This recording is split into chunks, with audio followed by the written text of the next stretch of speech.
So a lot of surprises came in today's update. What is going on, guys? Corrosive Bullet here, and the new Transforming Rose and Great Saiyaman 1 and 2 have arrived to Dragon Ball Legends. We're going to be going over their character kits, as well as going over the plethora of events that are on their way into the game. But if you guys want to see more Legends content, please hit that like button down below, make it blue. Subscribe for more. Let me know in the comments what you guys think of these character kits, and let's dive into it. So, transforming Goku Black. Now, we didn't necessarily need a Goku Black, and it's kind of odd. The surprises that I mentioned earlier, one of the surprises is the fact that we got a new Goku Black, and it's not even anywhere near Black Friday yet. Like, we're still about a month and a half away before that comes around. And the fact that both these characters are on a step-up banner and not one of them is like an LF of any kind either, it's just a little surprising. So let's look into this. So Goku Black is Saiyan Future God Key. He's on the Powerful Opponents tag as well. We look at his stats. Let's do 6 stars, make it simple. Alright, so base stats. Just in his base form, at 5,000 at 6 stars, he's already doing 206 and 212,000 damage for his Strike and Blast Arts card. Defense are not anything really to write home to. They're 137, 138 respectively. But given this is all in his base form, so we'll see what he looks like once he transforms. So his main ability is, as a reward, I'll show you how far I've come. Transforms into Rose. Restores his own health by 25% and ki by 20. Okay. That's that's pretty basic. 25% to damage inflicted against hybrid Saiyans. Can't be canceled. So just right off the bat, he gets 25% damage to hybrid Saiyans. That's pretty good. Inflicts attribute downgrade plus 50 to damage received for 15 timer counts whenever he's faced with an enemy. So that's when your opponent switches in characters. So keep that in mind. Plus 15 to special arts cost for 15 timer counts. Okay, that's pretty decent. Reduces enemy ki by 5 every time when hit with an enemy strike or blast attack while this character is on the battlefield. It applies. That's actually that can potentially be dangerous.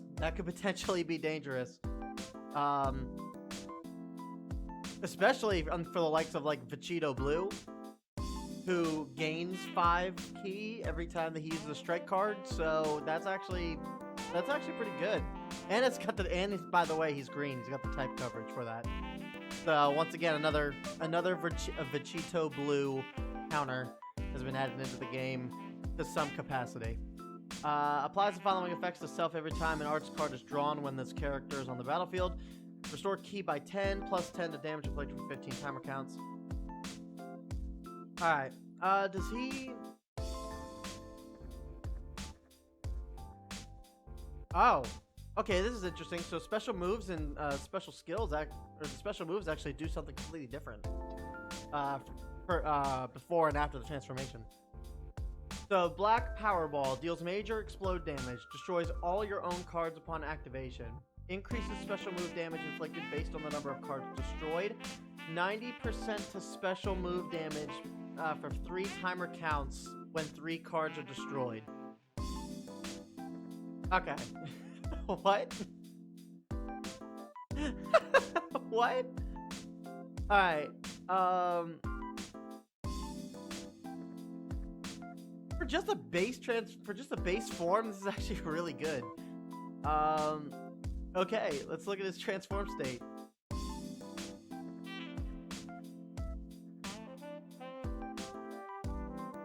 Oh my god, alright. Oh my god, okay, this guy's a powerhouse. So after transforming, he gets 241 and 248 strike and blast, and his defense becomes pretty decent on top of that.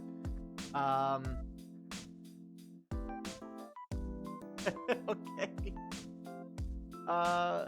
Watch as I rise to a greater level of power. Destroy all your own cards and randomly draw 4 new ones. Increases draw arts card speed by 1 by 20 timer counts and reduces damage received by 40 for 20.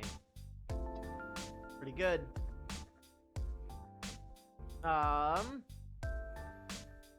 Okay, so he still keeps the 25% damage inflicted. So I don't think this doesn't stack, I don't think. Applies the following effects to self after transforming. Plus 70% to damage inflicted can't be canceled at... Okay. Okay. So he's already getting like a 95% damage inflicted increase, especially if you're going up against hybrids. Reduces damage received by another 40 for 15 timer counts. So he's already getting like 80. Increases arch card draw speed by 1 for 10. Then the pain etched in me restores 20% of damage received after enemy attack is over, up to 20% of own health. So he heals. He just straight up heals after every time he gets hit. After every combo or whatever's over, he gets up to 20% of his own health back. That's crazy. Oh my god. 20% of damage received, not necessarily up to 20% of your own health. It just goes up to 20% total. That's still nuts. Reduces enemy key by 5 every time you get. Okay, that's the same. That's the same. That's the same. Okay. His strike after transforming has a 50% chance to inflict bleed. His special move is Shatter God Slicer. Gain attribute upgrade minus 100% to enemy sustained damage cut effects for 3 timer counts upon hit. 100% chance to activate heavy bleed. And he gets blast armor. And then his special skill is still the same. Wait. Destroys all of your own cards and draws 3 new ones? Oh yeah, that is the same. Okay. Alright. This Goku Black's good. He's pretty good. And he buffs future and powerful opponent. A green's been added to the powerful opponent tag. Interesting. Okay. So 28% to tag future, strike and blast attack, and then 15% to strike defense for powerful opponent. Very good. Very good. Powerful opponent getting some more love. I'm excited to see that. No, this Goku's very good, guys. Very, very good. Alright, Great Saiyaman 1 and 2. They are on Sun Family and Female Warrior. And Hybrid Saiyans. And Sagas. Alright. Wide variety. Alright. 209 for strike attack. Blast attack is 192. It's pretty good. Strike attack's pretty good. Blast attack is alright. Defenses are nothing to write home about. Bonds of Justice draws an ultimate arts card, Justice Tempest next. Restores own ki by 40. 30% to damage inflicted for 15 timer counts. 30% to damage ultimate damage inflicted for 15 timer counts as well. So make sure if you pull him, you pull these two, that you use this as soon as you're able to. But you're given time for that 30% damage increase. So you don't need to rush into this. It's not like Yellow Turles where it kind of forces you to where Yellow Turles kind of forces you to get those buffs from that card early. So be sure to take your time and use this. You got 15 timer counts to use that ultimate. 40% to damage inflicted for 15 timer counts when this character enters the battlefield. Applies the following effects. That's pretty good. Applies the following effects to allies when this character is switched to standby. Restores health by 10%. Activates 3 times. That's good. Restores ki by 30. 20% to damage inflicted for 25 timer counts. Okay. More or less a basic switch-in character. Which is kind of what I would expect from a unit like this. So not a big deal. That's not bad. Applies the following effects to self when battle starts. Reduces damage received by 50% for 30 timer counts. This is actually pretty good. 50% to key recovery, can't be canceled. Very nice. Applies buff effect, nullify attribute downgrades up to 6 times. That's really good. And apply buff effect, nullify abnormal conditions up to 3 times. That's a really good effect for these two. This is definitely the kind of unit you want to have out in your party first, and using them to get that 50% reduced damage right off the bat. I like this. I like this Great Saiyaman 1 and 2 a lot. Alright, Justice Impact. Seal 1 enemy card slot randomly on hit. A sealed card cannot be used for 10 timer counts. Good. And that's just special move. That's kind of crazy too. As long as you use a special move on a character, you'll always get a seal. That's not bad. Dual Justice Pose inflicts all enemies with attribute downgrade minus 20% to damage received and minus 80 to health regen for 20 timer counts. Decent as well. Awesome. Justice Tempest. Gain attribute upgrade minus 80% to the enemy sustained damage cut for 3 timer counts upon activation, and blast armor when using it. Okay. Nothing crazy about that either. Held cards. Plus 20 to strike damage inflicted for 2 timer counts. And then same with blast cards. Okay, so these guys are really, really good support for movies? For movies and hybrid Saiyans. Okay. Oh man, so we get the character to kind of counterbalance the hybrid meta that's kind of going, but they end up adding in another hybrid Saiyan to the game as well. But this also works for sagas, so Saga for the movies gets a little bit more love too. So all in all, both really, really solid units. I'm actually happy about these guys. All right, let's go over the banner. Legend Step Up, Justice Against Evil. This is a step up. Again, no LF, which is kind of surprising. You 7 steps. 1, 3, 7, and then 3,000. So you're spending 4,100 chrono crystals for a full rotation, which isn't too bad. It's about standard. You get tickets for each thing. Legends tickets are back, so that's always worth your money. LF Frieza's back, really? It's about time. It is about time. Yeah, I don't have much that I can do in terms of spending, but I might have to delve in on this banner just to hopefully pull more copies of LF Frieza. But yeah, so you get Frieza, which is good. You get this Vegeta, who's still pretty good. This Goten has shown age, but he's a bit of a powerhouse. We just went over these 2 units. They're on the new banner. Zamasu's good. Rose is still pretty good. This Gohan's showing age, but he's still good. Both of these are still good for sagas. If you need to Zenkai your Trunks, you can Zenkai your Trunks. Only downside, this is what I feared. This is what I kind of feared. Step up, but there are so many. There are so many characters on this banner. New EX Ribrianne. I'm not really going to go anything over her. I really do not care for... If you care enough for Ribrianne, yeah, feel more than free to look into her details, but I'm not.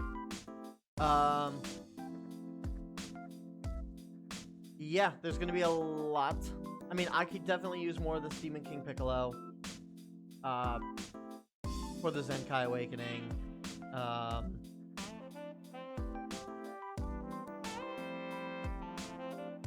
But yeah, I can definitely use more of this Broly Chilai. I can use more of this Janemba. But yeah, no, there's... All in all, this banner isn't much to write home about, other than the fact that Frieza's back. His new units are good. And yeah, it is what it is. I would say if you have the Chrono Crystals, I'd say it's a safe bet, and you need some of the characters in this banner, I'd say go ahead and summon. But if you have most of these characters, it's not worth chasing the LFs, and in my opinion, it's not really worth chasing these two. Just by themselves. It's not that these units aren't bad and you shouldn't, but it's just, yeah. Don't just go chasing these units. It's not worth chasing just these units. So story events. We got this Legends Road Trunks is back, which is pretty cool. Obviously, new Ultra Space Time Rush renewal is back. Singular Compulsion Goku event is back as well, and it's been reworked. So you will get another 1,000 Chrono Crystals by doing this event. So make sure that everybody is going through and doing this, because obviously you're going to need it if you're going to summon on the new banner. But there looks like there's going to be a new Super Scout battle coming out on top of that. And then 2 new events are around the horizon. We got a new Extreme Clash Raid event with not Gohan, with Super Saiyan 2 Trunks. It's going to be a co-op battle, but it's going to be a raid event. So look forward to that. Problem being, and this has been my problem with this event for a while now. I love this event, and I love that it allows everybody to kind of work together. But the problem being is that you get almost no rewards for doing it. Like Legends, I hope the Legends team hears this. More than likely not, but I hope you guys hear this. You need to reward your players, guys. You need to do something to reward your players on this. It's not fair to put out, it's not fair to your player base to put out an event like this, have them go through it just because it's fun, and then not reward them for doing so. Like, you gotta give the players something. Even if it was like 300 Chrono Crystals for you know, beating the entire event. Like, it's something. Just give us something for that. And then last but not least, we also got Champion Bonus is coming around the corner as well. This is a nice add. This is a nice change. Kind of similar to the current event that's kind of going on right now. You can play every day for up to 500 Chrono Crystals. Very nice of them to give this out. If they're not going to reward players in this raid, I hope that this Champion Bonus event releases alongside it, so that way it's at least something for players. But yeah, this is a nice little bonus. It's not going to be that hard of a stage. You'll get up to 500 Chrono Crystals a day. Starts on the 4th, so next week, or on Sunday it looks like it'll start. And then it'll go to the 14th. So, 12 days. Not bad. But that's going to be it for this video, guys. Thank you guys so much for watching. Again, both these new units are really good. The banner is decent. It's not great by any means. And the fact that we're getting more events will be actually kind of nice as well. So, yeah, definitely make sure you're doing all that, and good luck in your summons. Let me know down in the comments if you guys are able to pull either of the new units, and I will see you guys in the next one. Peace.